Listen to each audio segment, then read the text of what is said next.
Salut les amis, bien content de vous retrouver pour une nouvelle vidéo qui aujourd'hui je vais vous raconter mon dernier défi que j'ai effectué le 20 juillet, à savoir l'ascension de l'Alpe d'Huez à partir de Bourdoisan. Alors Bourdoisan, il faut savoir que c'est environ à 700 mètres d'altitude et que l'Alpe d'Huez est à 1800 mètres. Donc vous voyez, 1100 D+, sur 14 km. C'est quelque chose de phénoménal. Donc j'avais donc me trouvant donc pour raison familiale sur Grenoble, j'ai donc poussé jusqu'à Bourdoisan avec l'intention de faire l'ascension de l'Alpe d'Huez. L'ascension de l'Alpe d'Huez, c'est donc 14 km avec des pentes au départ à 10%, puis ensuite ça revient à 8,5-9% et pour finir à 14%. Mais ça, je vous expliquerai plus tard. Alors donc, j'arrive donc au départ. Je m'étais donné 1 km d'échauffement parce que je savais que ça allait monter dur et longtemps. Donc ce que j'ai fait, eh bien, tout simplement, je me suis donc bien échauffé pendant une bonne quinzaine de minutes, des étirements, un petit peu ce qu'on fait d'habitude.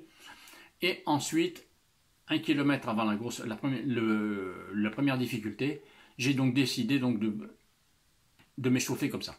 Donc me voilà parti. Alors là, me voilà parti, je savais très bien que ce qui m'attendait, hein, l'Alpe d'Huez, tout le monde connaît avec le Tour de France. Je ne sais pas combien l'ont fait à l'heure actuelle, vous me direz ça peut-être dans vos commentaires.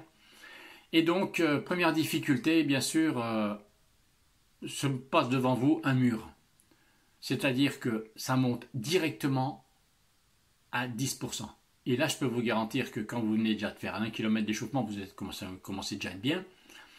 Alors là, c'est un mur. Alors à ce moment-là, moi, je ne me suis jamais affolé. Je me suis dit, bon, on va alterner course et marche. C'est-à-dire que j'avais décidé dans les fortes pentes de faire 10-10. 10 minutes de course, 10 minutes de marche. Alors bien sûr, j'ai oublié de vous le dire, j'étais parti en autonomie totale, c'est-à-dire eau et nourriture. Alors j'avais du sucré, du salé, j'avais pris, je crois, 2 gels, je crois. Et donc, voilà. Alors bien sûr, quand vous êtes dans la première côte, même après 1 km d'échauffement dans la première montée à 10%, je peux vous garantir que les jambes, elles sont contentes. Mais bon, ça s'est passé comme j'ai pu, je vous disais, en 10 minutes de course, 10 minutes de marche. Et encore, en plein milieu de la course, j'ai fait 10 minutes de course et 5 minutes de marche. Donc ce qui fait que comme ça, je savais que la montée serait dure, la montée serait longue, et qu'il fallait que j'arrive absolument à l'Alpe d'Huez. Donc, après cette montée qui dure à peu près entre 500 et 600 mètres, à ce moment-là, vous avez des pentes qui sont entre 8 et 9%. Donc là, c'est un petit peu plus gérable. On peut courir un petit peu plus, hein, et en buvant raisonnablement, on va dire, parce que si on boit trop, c'est pas bon. Et si on ne boit pas assez, c'est pas bon non plus. Donc là, il faut trouver effectivement le juste équilibre. Enfin, pour moi, personnellement, je parle pour mon expérience personnelle. Ensuite, comme ça, donc 8-9%, on monte tranquillement. Je ne me suis pas affolé. Moi, j'avais pas d'objectif temps. Dans le coin de ma tête, j'avais mis 2h30, 2h45. Bon, je me suis dit que c'était pas utopique. Et alors, ce qui est bien dans cette montée, c'est que vous avez énormément de cyclistes. Et 8 cyclistes sur 10 avaient toujours, quand ils me dépassaient, un petit mot gentil, un petit encouragement. Et ça, moi personnellement, ça m'a motivé. C'est motivant parce que eux aussi, quand ils montent en vélo, je peux vous garantir que les garçons, ils en bavent, hein, ça c'est clair. Mais moi, ça me faisait du bien parce que j'étais pas tout seul, parce que entre sportifs dans ce genre de défi, et bien finalement, on s'aperçoit qu'on est tous au même point. Parce qu'on en chie tous, on en bave. Eux sur leur vélo et moi avec mes jambes. Hein, voilà. Donc, si vous voulez, ça c'est extrêmement motivant.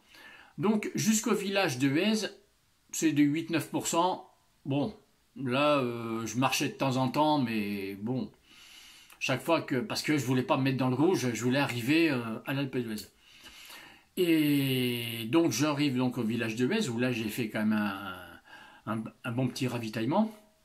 Hein, je me suis fait un bon petit ravitaillement.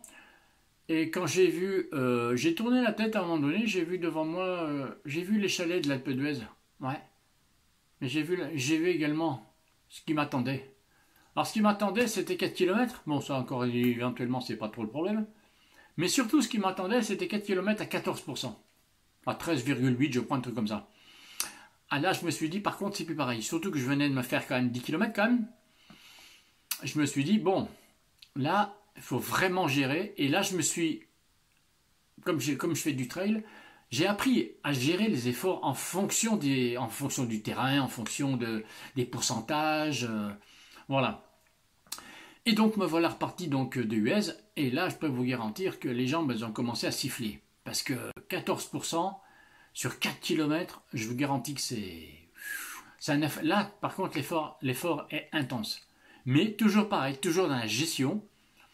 Et là, je faisais pareil, 10-5, 10-5. Et c'est ce qui m'a permis d'arriver au-dessus de l'Alpe d'Huez. Quand je suis arrivé dans le village, bon, je ne vous cacherai pas, j'étais totalement exténué. J'étais totalement cuit, là, j'en voulais plus, mes jambes, elles n'en voulaient plus. Je crois d'ailleurs que les 200 derniers mètres, je les ai fait en marchant parce que j'en pouvais plus, quoi. J'étais vraiment cuit, j'étais dans le rouge, hein. Faut pas se leurrer. Maintenant, bon, faut bien vous dire que pour vous, les amis, ceux qui vont voir cette vidéo seront peut-être plus jeunes que moi. Hein, donc, effectivement, pour un jeune, c'est beaucoup plus facile. Mais pour quelqu'un comme moi, ça a été un effort hors norme pour moi, pour mon corps surtout. Et c'est là que je me dis que tous les trails que j'ai faits, tous les entraînements que j'ai faits, eh bien, m'ont servi d'expérience pour savoir gérer son effort.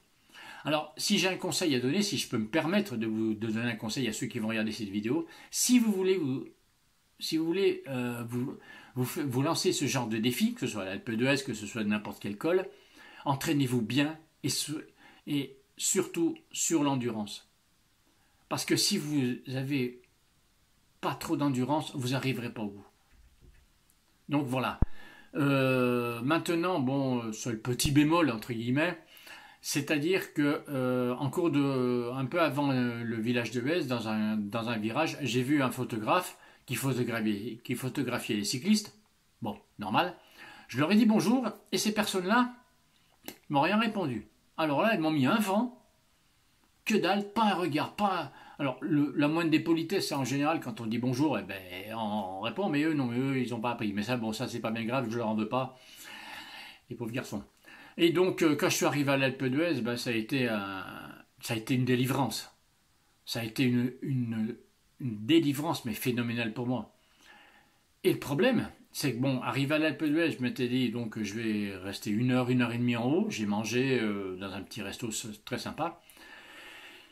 Et donc, je me suis posé la question, est-ce que je redescends en navette ou est-ce que je redescends à pied?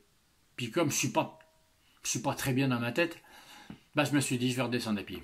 Et j'ai mis 3 heures pour redescendre. Parce que c'est plus facile de monter l'Alpe d'Huez que de la descendre, ça je vous le garantis. Ça, et je suis arrivé, bon bien sûr, quand je suis arrivé à Bourg-d'Oisans, j'étais complètement... j'en voulais plus, quand mon corps il en voulait plus, j'étais vraiment au bout de ma vie là. Là j'étais vraiment au bout, mais j'étais tellement heureux, tellement satisfait. Et je suis fier de ce que j'ai fait. Parce que un tel défi, hors norme, quand on le fait, on a une satisfaction phénoménale. Et ça restera pour l'Alpe d'Huez, pour moi, ça restera mon premier sommet. Maintenant, j'ai un autre défi pour l'année prochaine, parce que je ne vais pas m'en faire deux quand même comme ça dans l'année. Mon second défi, c'est pour l'année prochaine, sans doute au mois de juillet, l'ascension du Mont Ventoux par Bédouin. L'ascension du Mont Ventoux par Bédouin, c'est 22 km et c'est 1600 D+. Voilà. Ça, c'est mon défi. Je vais me préparer en fonction, mais toujours pareil, toujours dans la gestion, pour arriver au-dessus. Voilà. Donc les amis, je suis content de vous avoir retrouvé, j'espère que vous aussi. Alors, n'oubliez pas de mettre un petit pouce bleu si vous avez aimé cette vidéo, laissez-moi un commentaire. Et puis si vous voulez vous abonner, c'est en bas que ça se passe. Voilà. Donc les amis, je suis content de vous avoir retrouvé encore une fois. Et je vous souhaite à tous de joyeuses vacances pour ceux qui sont encore en vacances. Et puis bonne reprise pour ceux qui, malheureusement, comme moi, ont repris le travail. Et je vous souhaite donc à tous que des bonnes choses, à tous et à toutes que des bonnes choses. Et je vous embrasse bien fort. Ciao, ciao!